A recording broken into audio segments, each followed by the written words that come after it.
Hi, I'm Menaka Raman-Welms, and you're listening to Food Week on the Decibel.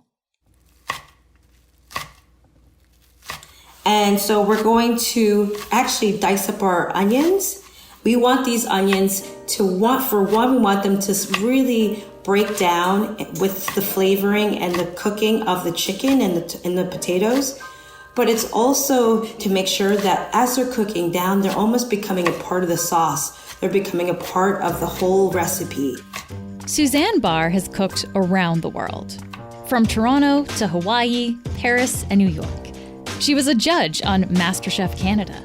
And before she was a chef, she was a photographer, a stylist, and a producer at MTV. It's the kind of life you'd write a book about, and she did. It's a memoir called My Ackee Tree.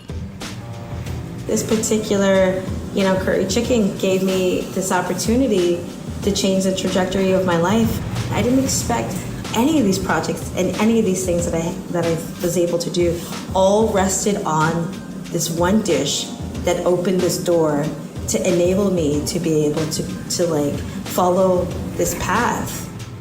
Today, we're taking you into the kitchen, and I'm gonna cook curry chicken with Suzanne. Virtually, with me in Toronto, Suzanne in Miami, where she lives. And we'll chat about how food can connect us to our families and our culture. Suzanne will also talk about being one of the few Black women running kitchens and how she's trying to change that. This is The Decibel.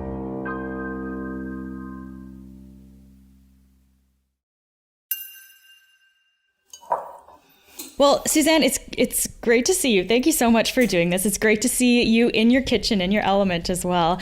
You talk a lot about associating cooking with family, and I think a lot of us do. And I guess I just wonder how you think about that. Like, why is that connection between, food and family something that's so strong for so many people?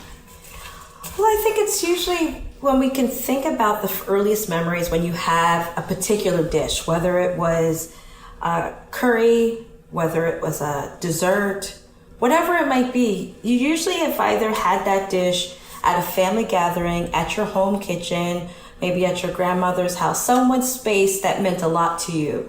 And whether you were close enough to actually visually watch it or you were able to smell it, that nostalgia is what really entices and evokes this feeling of connection and family.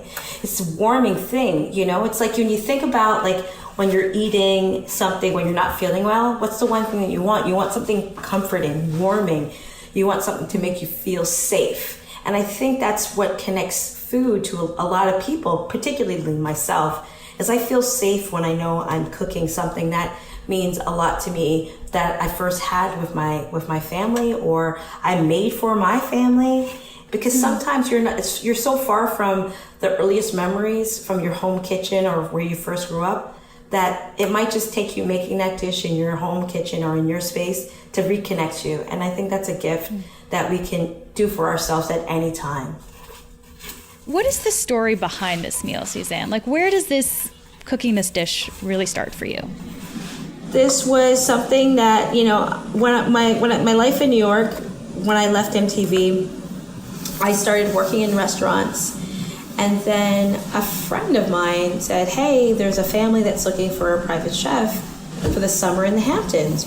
I was introduced to my client's her dear best friend, and was like, my daughter's bat mitzvah is coming up. We're having a dinner before the bat mitzvah, the day before. Could you come and make your curry chicken? Fast forward to the night, made the chicken, made the curry, did everything that I would have done. And then a guest had come into the kitchen, and he was just kind of lingering and chatting with me. And so he was like, so what do you want to do with your life? And I was like, I don't know. I love cooking. This is great. And he was like, okay. He's like, I want to help you create. I want you to help you get to wherever it is that you want in your path as being a chef. He was like, come up with the number that you would need to make your career come together. And I was like, sure.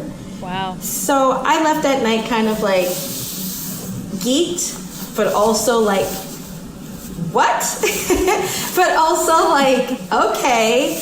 And the next day was the bat mitzvah and I was a guest. The brother came up to me, he's like, had you had some time to think about what we talked about? And I said, of course.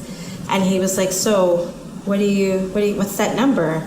And in my head, I was like, I don't know, just ask for like the most ridiculous amount and see what he says.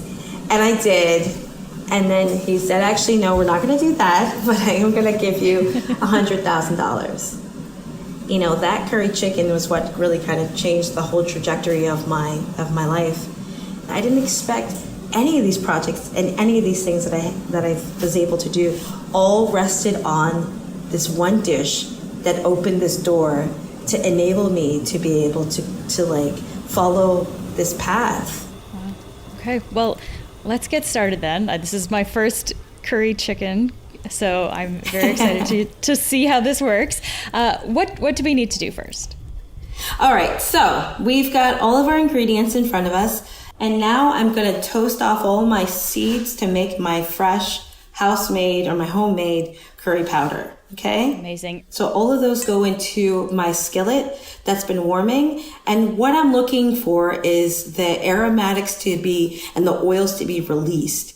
So the soon as I start to smell all of those spices, all those warm flavors, and that's when you know you can remove them. You can turn it off the heat, and then you're going to hand grind it, or you're going to blitz it in your spice grinder. Okay. Okay. I like this. This is very similar. I know it's curry chicken is different than chicken curry, but I know with Indian chicken curry, like we start with the same stuff. Onions, ginger, and garlic, all diced up. It's your base. Yeah. Can you, like, as that's cooking there, Suzanne, what does that smell like to you? So I am smelling the allspice, the cumin and the coriander are like dancing within my nostrils.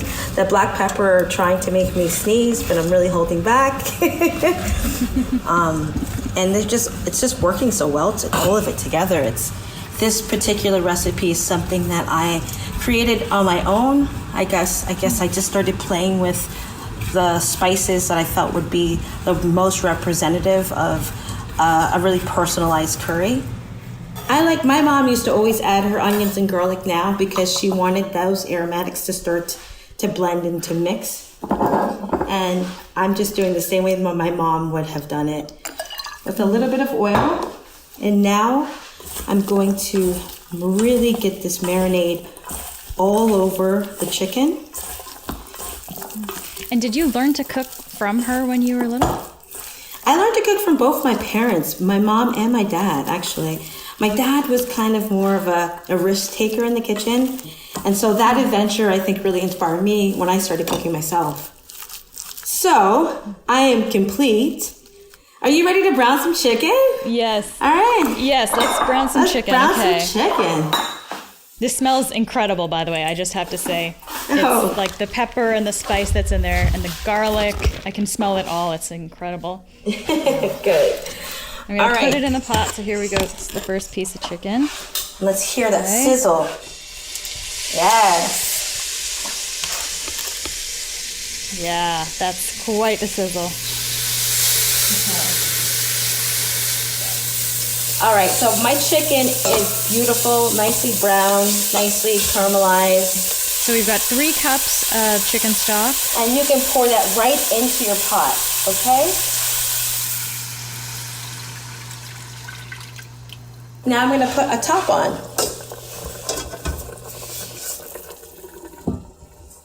Because I really want this to slowly cook, take its time. Can't rush curry. It will take its time. It will cook when it's ready.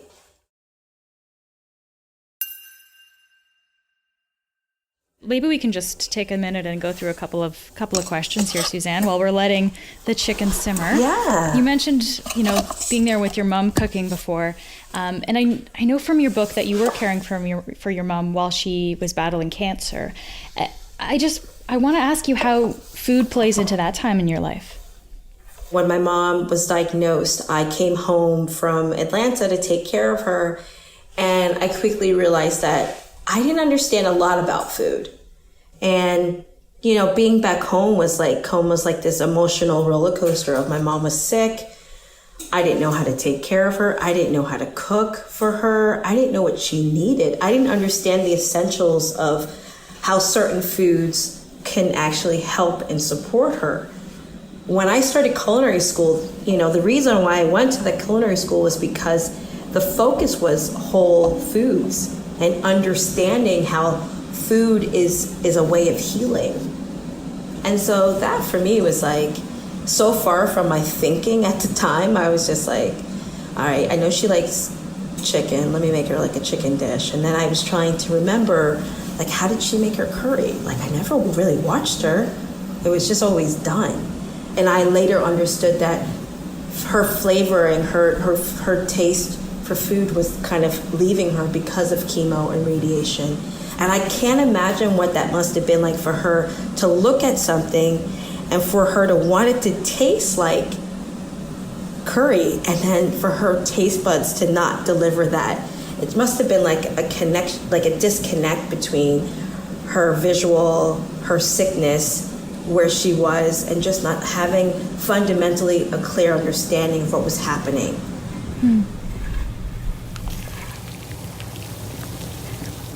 So this dish that we're making, this is the 100,000 curry chicken. What did you do with the $100,000?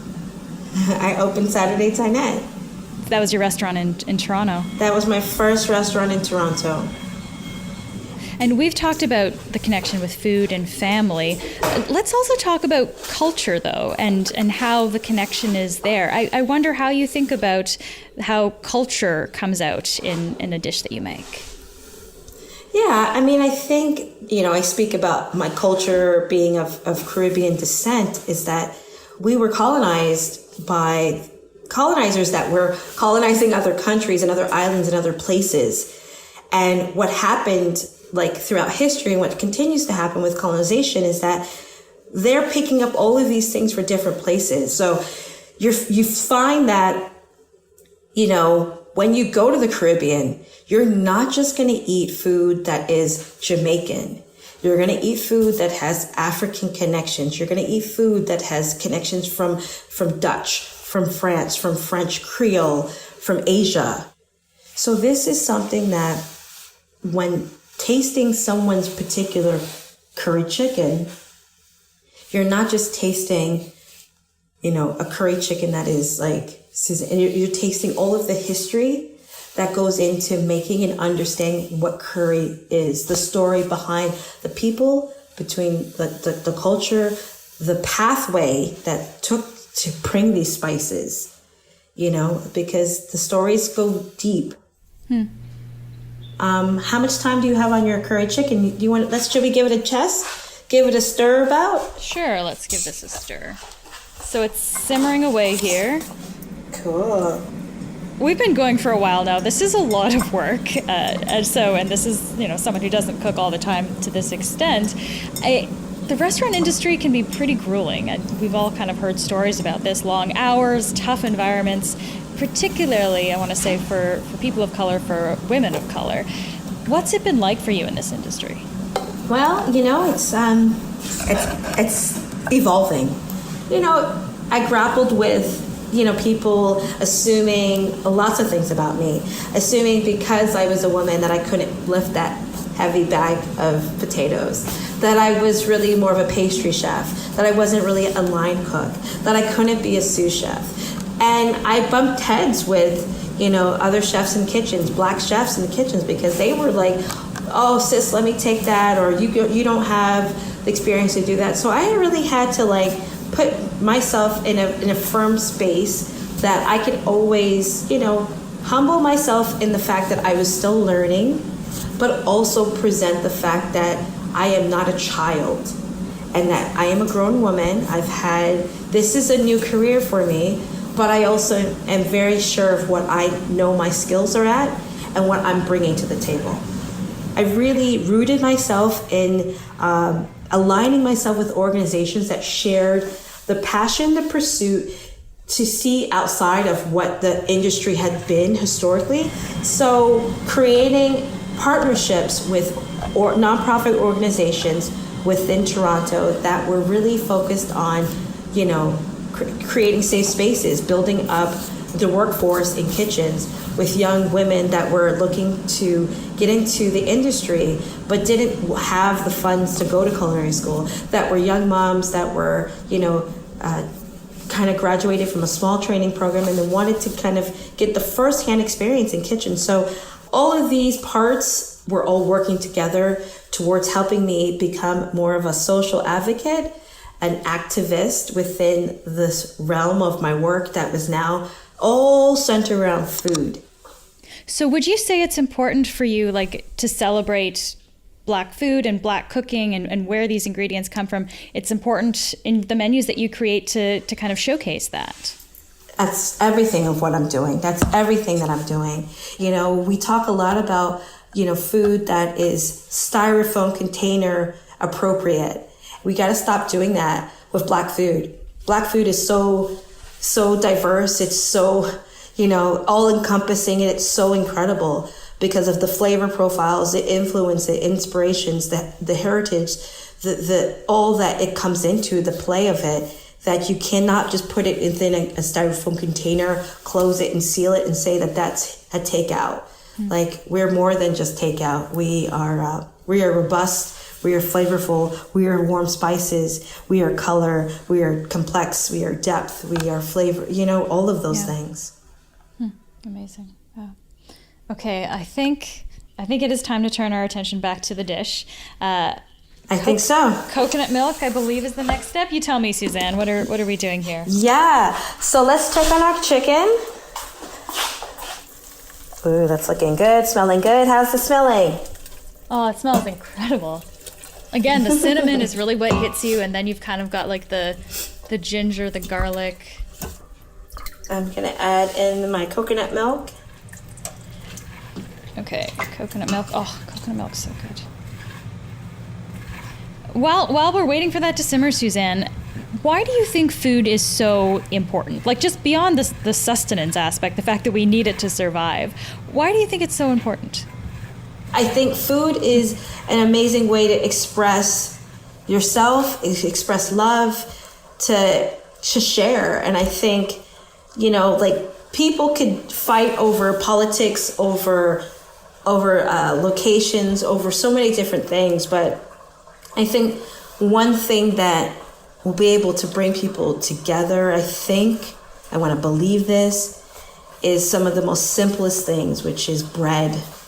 The means of sitting down and enjoying and embracing the ritual of eating together. It looks beautiful. With the coconut milk, it's turned into this kind of golden yellow color. Yeah. Are we plating up? We are starting to plate up. Yeah. Oh, I'm making a mess with the rice. All right, got my rice. Good. Just taking out some coriander to garnish this with. So I'm going to put some curry then on top of the rice. Yes. Oh, this looks amazing. Look at this. This dish I would also recommend, it can also be modified to make vegetarian. You can also do chickpeas. You can also do sweet potatoes, acorn squash. So can I try together? This? It's actually, this is amazing. I am really hungry though, so I would like to definitely try this. Let's try it. I'm going to try it too. Okay. Oh, that is so good. Mm-hmm. Wow. I know we've been talking about flavors this whole time, but you can really, really appreciate the flavors in this. Yeah. That's amazing. And the texture, like you said, with the toasted nuts, the toasted coconut. Suzanne, thank you so much for cooking with me today. This has been really fun, and this curry is delicious. Thank you so much. I want to eat the rest of this because... Go eat. I'm going to sit and eat now myself. That's it for today. But before I let you go, let me know what you think of Food Week. You can reach me on Twitter at MENAKARW. Or you can always email us at thedecibel@globeandmail.com. I'm Menaka Raman-Wilms. Zaro Kuzema is our summer producer. Our producers are Madeline White, Cheryl Sutherland, and Rachel Levy-McLaughlin. David Crosby edits the show. Kasia Mihailovich is our senior producer, and Angela Pacenza is our executive editor. Thanks so much for listening, and I'll talk to you tomorrow.